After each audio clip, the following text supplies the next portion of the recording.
আসসালামু আলাইকুম ওয়া রাহমাতুল্লাহি ওয়া বারাকাতুহু।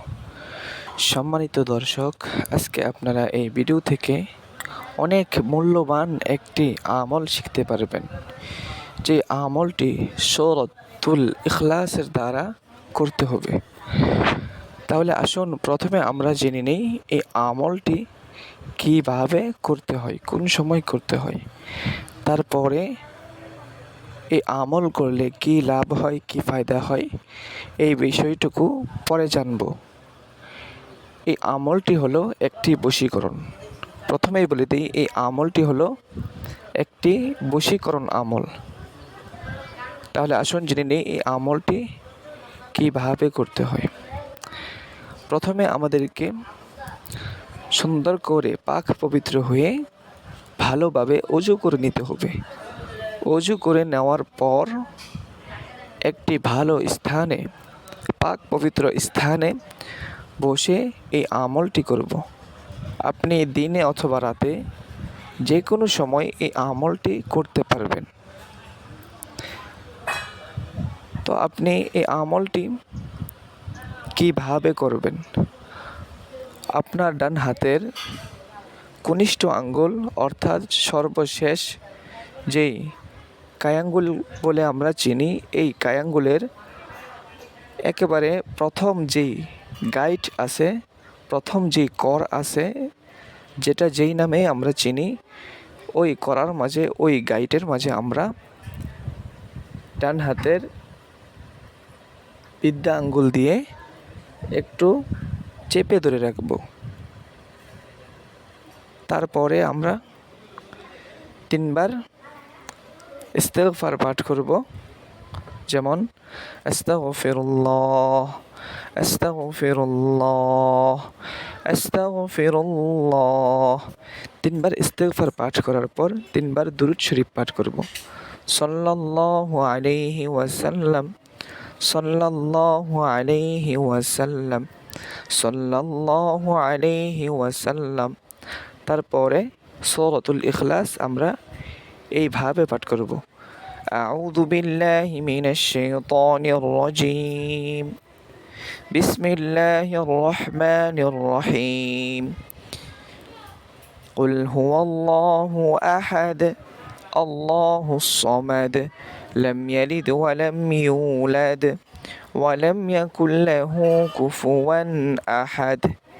এতটুক পড়ার পর আমরা ওই কনিষ্ঠ আঙ্গুলের প্রথম যেই গাইডের মাঝে চাপ দিয়ে ধরে রেখেছি, বিদ্যা আঙ্গুলের মাথা দ্বারা ওইখান থেকে ছেড়ে, যার নামে আমি এই আমলটি করব, যাকে বশ করতে চাই, তার মার নাম এবং তার নাম উচ্চারণ করে ওইখানে একটি ফু দিব অথবা দম করে নেব, যেমন ছু।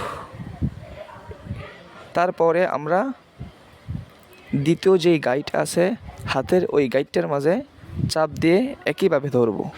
একইভাবে ধরার পর আবার পাঠ করে নিব, বিসমিল্লাহির রহমানির রহিম। কুল হুয়াল্লাহু আহাদ, আল্লাহুস সামাদ, লাম ইয়ালিদ ওয়া লাম ইউলাদ ওয়া লাম ইয়াকুল লাহু কুফুয়ান আহাদ। তারপরে আবার তার মার নাম, যার নামে আমি বশ করতে চাই, যাকে বশ করতে চাই, তার মার নাম এবং তার নাম উচ্চারণ করে ওই আঙ্গুলের কড়াইয়ের মাঝে, গাইডের মাঝে আরেকটি ফু অথবা দম করে নেব। তারপরে তৃতীয় যেই গাইড আছে, ওই গাইডটার মাঝে আমরা চাপ দিয়ে ধরে রাখব। ধরে রাখার পর আবার পাঠ করব, বিসমিল্লাহির রহমানির রহিম। কুল হুয়াল্লাহু আহাদ, আল্লাহুস সামাদ, লাম ইয়ালিদ ওয়া লাম ইউলাদ ওয়া লাম ইয়াকুল লাহু কুফুয়ান আহাদ। তারপর আবার যার নামে আমি এই আমলটি করব, যাকে বশ করার জন্য এই আমলটি করব, তার মায়ের নাম এবং তার নাম উচ্চারণ করে ওই আঙ্গুলের কড়াইয়ের মাঝে ফু দিব অথবা দম করে নেব। তারপরে হাত আমরা ছেড়ে দেব, আঙ্গুল ছেড়ে দেব। ছেড়ে দেওয়ার পর আবার শেষে দুরূদ শরীফ 3 বার পাঠ করে নেব। সাল্লাল্লাহু আলাইহি ওয়াসাল্লাম, সাল্লাল্লাহু আলাইহি ওয়াসাল্লাম, সাল্লাল্লাহু আলাইহি ওয়াসাল্লাম। দুরূদ শরীফ 3 বার পাঠ করার পর ওই আঙ্গুলে, কনিষ্ঠ আঙ্গুলে আমরা 1টি ফু অথবা 2টি ফু দিয়ে দম করে নেব।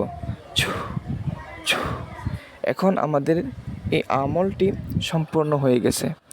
তাহলে আসুন আমরা জেনে এই আমলটি করলে কী লাভ হয় এবং এই আমলটি কতদিন পর্যন্ত করব। সর্বোচ্চ এই আমলটি 21 দিন পর্যন্ত করব। 21 দিনের ভিতরেই ইনশাআল্লাহ ফলাফল পেয়ে যাব। তো যাকে বশ করতে চাই সে আমার কথা শুনতে বাধ্য হবে। তাকে আমি যেভাবে বলি সে সেভাবেই চলাফেরা করার চেষ্টা করবে, সে ওইভাবেই চলাফেরা করবে ইনশাআল্লাহ। অর্থাৎ আপনি যেভাবে চান ওইভাবেই আপনি তাকে নাড়াতে পারবেন, যেভাবে বলেন তাকে আপনি চালাতে পারবেন। কিন্তু খারাপ কাজে চালানো যাবে না, ভালো কাজে চালাতে হবে। ভিডিওটি যদি ভালো লেগে থাকে এখনই আমাদের চ্যানেলটি সাবস্ক্রাইব করে ভিডিওটি বেশি বেশি করে শেয়ার করে দিন।